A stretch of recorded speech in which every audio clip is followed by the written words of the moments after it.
আসসালামু আলাইকুম। আশা করি সবাই অনেক ভালো আছেন। আমরা ইংরেজিতে কথা বলি কিংবা ইংরেজিতে বাক্য তৈরি করি কিংবা কাউকে কোনো প্রশ্ন করি। আমাদের কিন্তু সে সময় WH কোয়েশনগুলা আমাদের জানতে হবে।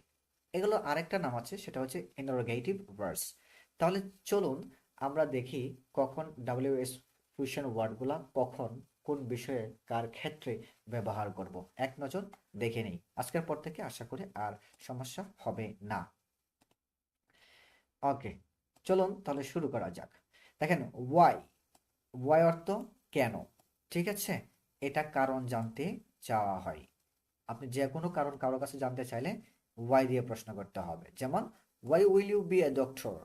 তুমি কেন একজন ডাক্তার হবে? ওয়ান। ওয়ান অর্থ হচ্ছে কখন। ঠিক আছে, টু আস্ক অ্যাবাউট টাইম, অর্থাৎ সময় জানতে চাওয়ার সময় এটি ব্যবহার করা হয়ে থাকে। যেমন, when did you come here? তুমি কখন এখানে এসেছিলে? তাহলে সময়টা জানতে চাওয়া হয়েছে। তারপর হচ্ছে ওয়্যার। এই ওয়্যার অর্থ হচ্ছে কোথায়। তাহলে কখন এটা হয়? অবস্থান জানতে চাওয়া, যে আপনি কোথায় আছেন, এরকম লোকেশন জানতে চাইলে ওয়্যার ব্যবহার করা হয়। যেমন, where do you live? তুমি কোথায় বসবাস করো? তারপর হচ্ছে হাউ। হাউ অর্থ হচ্ছে কেমন, কিভাবে। এই দুইটা অর্থের ক্ষেত্রেই এই হাউ ব্যবহার করা হয়। হাউটা হচ্ছে অবস্থা ও মাধ্যম জানতে চাওয়া হয়। যেমন, তোমার কি অবস্থা অথবা তুমি কিভাবে এখানে আসলে। এই দুইটা ক্ষেত্রেই হাউ ব্যবহার করা হয়। যেমন, হাউ আর ইউ? তুমি কেমন আছো? তাহলে এটা আমরা কি বুঝলাম? তার অবস্থা জানতে চাইতেছি। তারপর যদি আমরা বলি হাউ ডিড ইউ গো দিয়ার? তুমি সেখানে কিভাবে গিয়েছিলে? তাহলে মাধ্যমটা জানতে চাওয়া হচ্ছে। হোয়াট। হোয়াট অর্থ হচ্ছে কি। এটা আমরা সবাই জানি। কোনো ব্যক্তির নাম বা বস্তুর পরিচয় যখন আমরা জানতে চাই তখন আমরা হোয়াট ব্যবহার করে থাকি। যেমন, হোয়াটস ইওর নেম? তোমার নাম কি? What's this? অর্থাৎ এটা কি জিনিস। ঠিক আছে, তাহলে কোনো কিছু পরিচয় জানতে চাইলে আমরা হোয়াট ব্যবহার করে থাকি। এইটা দেখেন, হু। এই হুটা কোন ক্ষেত্রে ব্যবহার করে? এটা দুইটা অর্থ হয়। ঠিক আছে, কে অথবা কারা। এই দুইটা ক্ষেত্রেই এই হু ব্যবহার করা যায়। তাহলে কখন ব্যবহার করি? কোনো ব্যক্তি, কোনো ব্যক্তির নাম বা পরিচয় জানতে চাওয়ার সময় আমরা এটা ব্যবহার করে থাকি।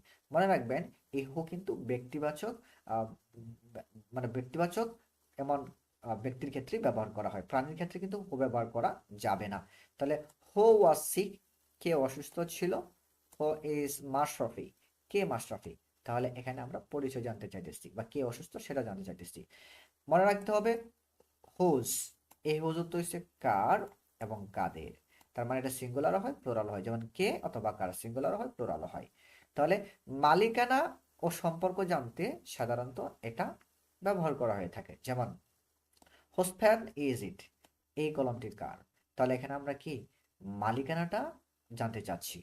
আর এখানে কাদের না কার কিভাবে বুঝবো? কারণ এখানে ইজ ব্যবহার করা হয়েছে। যখন ইজ ব্যবহার করা হয় তখন কার, আর যখন আর ব্যবহার করা হয় তখন হচ্ছে কারা। তাহলে কি বলবো? Whose brother are you? কারা তোমার ভাই? তাহলে এখানে কারা বলতে অনেকগুলা কারা কারা তোমার ভাই সেটা জানতে চাওয়া হয়েছে। আর এখানে আছে হোম। এই হোম হচ্ছে এই হু এর অবজেক্টিভ ফর্ম।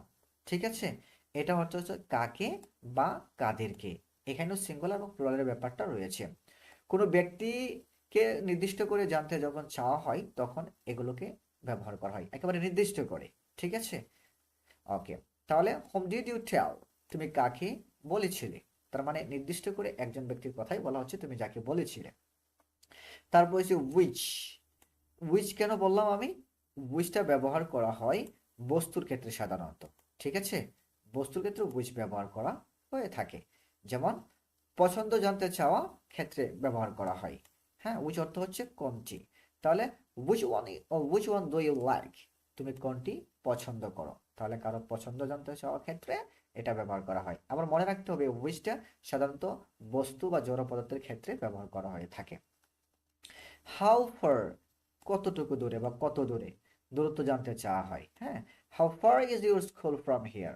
অর্থাৎ তোমার স্কুল এখান থেকে কতটুকু দূরে। এগুলো কিন্তু আমরা প্রত্যেক দিন ব্যবহার করে থাকি এবং প্রত্যেক দিন আমাদের প্রয়োজন হয়। তাই এগুলো জানা আমাদের কিন্তু প্রয়োজন। তাছাড়া আমরা কিন্তু প্রশ্ন করতে পারবো না। How old? এটা ব্যবহার করা হয় বয়স কত। বয়স জানতে চাওয়ার সময় এটা আপনি ব্যবহার করবেন মাস্ট। তাছাড়া আপনাদের কিন্তু তার বয়স জিজ্ঞেস করতে পারবেন না। তো how old is your father, তোমার বাবার বয়স কত। হাউ অফেন, কতবার। হাউ অফেন অর্থ কি? কতবার। আমরা বলি না তুমি কতবার ঢাকা গেছো, তাহলে এটা কিন্তু আপনাকে ইউজ করতে হবে কয়বার বা কতবার, এটার জন্য হাউ অফেন ইউজ করতে হয়। যেমন how often do you go there, তুমি সেখানে কতবার গেছো। তারপর যে হাউ মেনি, এটি কয়টি বা কয়জনের ক্ষেত্রে ব্যবহার করা হয়ে থাকে। হাউ মেনি আসলে পরে কি হয়, একটু প্লুরাল প্লুরাল হয়, ঠিক আছে, এরকম মনে রাখতে হবে আপনাকে। ওকে, সংখ্যা জানতে চাওয়া হয় হাউ মেনি দিয়ে অবশ্যই। তাহলে how many brothers do you have, তাহলে তোমার ভাই কতজন, এখানে কিন্তু ভাইয়ের সংখ্যাটা জানতে চাওয়া হয়েছে, ঠিক আছে।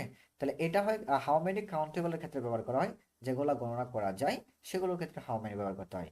আর হাউ মাচ ব্যবহার করা হয় সাধারণত আনকাউন্টেবলের ক্ষেত্রে, যেগুলো গণনা করা যায় না তবে পরিমাণ করা যেতে পারে। যেমন বালু, পানি, এগুলো কিন্তু আপনার পরিমাণ করা যায় কিন্তু গণনা করা সম্ভব নয়, এই ক্ষেত্রে হাউ মাচ ব্যবহার করতে হয়। ওকে, তো পরিমাণ জানতে চাওয়ার ক্ষেত্রে এটা ব্যবহার করা হয়। যেমন how much time do you have, তোমার কাছে কতটুকু সময় আছে। সময় কিন্তু গণনা করা যায় না, তবে ঘন্টা, মিনিট, সেকেন্ড গণনা করা যায়। টাইম, এই কথাটাই সম্পূর্ণ আনকাউন্টেবল। আশা করি আপনাদের ক্লাসটা ভালো লেগেছে। হ্যাঁ, এবং মনে রাখবেন একটা টেকনিক আমি আপনাদেরকে শিখিয়ে দিতে চাই।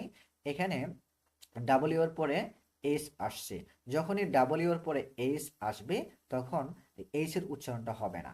তাই আপনারা হয়তো খেয়াল করেছেন আমি কিন্তু এখানে হোয়াই বলি না, আমি বলছি ওয়াই, ওয়ান, ওয়ার, ঠিক আছে, হোয়াট, হু, হুজ বা হুম। দেখেন আমি কিন্তু হুম বলেছি, ওম বলি নাই, ঠিক আছে। এটা হয়, আপনি চাইলে ওমো বলতে পারেন, হোমো বলতে পারেন, তবে ডাব্লিউ এর পরে এইচ আসলে সেটা ব্যবহার না করলে একটু সুন্দর মানায় বা একটু সুন্দর। আপনি বললে যে হবে না বিষয়টা কিন্তু তা নয়। আশা করি আপনাদের কাছে এই ক্লাসটি অনেক ভালো লেগেছে। ধন্যবাদ সবাইকে।